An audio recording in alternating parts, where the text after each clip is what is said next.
Hello and welcome back to Mythology Mondays. We're on part 3 and we are still in Africa. And we are going to be talking about the Eloko, or in its plural form, the Beloko today. Eloko is a term in the Mongo-Nkundo language referring to a kind of dwarf that lives in the forests. They are believed to be the spirit of ancestors of the people living there. However, these are not good spirits. They are resentful ancestors that envy the living. Legend says that they live inside hollow trees and smell like the Congo rainforest, protecting it from any hunters that might get too greedy. Beloko are bald creatures with razor-like claws and gnashing teeth in a jaw that can open wide enough to swallow an entire human being whole. They have a grass fur beard, clothes made of leaves, and usually carry a bell which is used to attract and bewitch unsuspecting humans. It is also said they have the power to hypnotize their prey before swallowing them whole. An average human cannot defeat this creature. Only a hero or a sorcerer of old can do so. A typical Eloko tale goes as follows.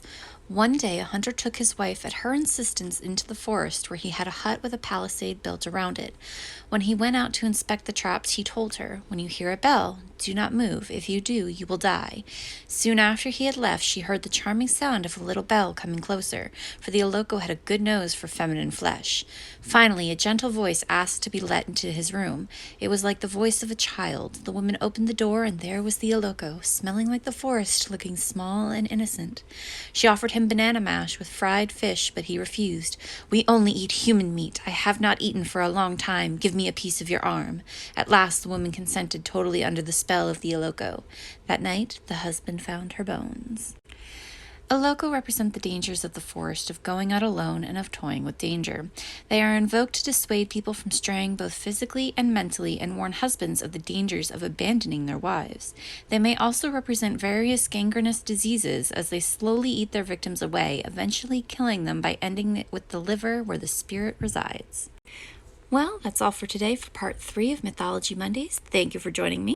I hope to see you next week in part 4, where we dive into our next mythological creature from Africa.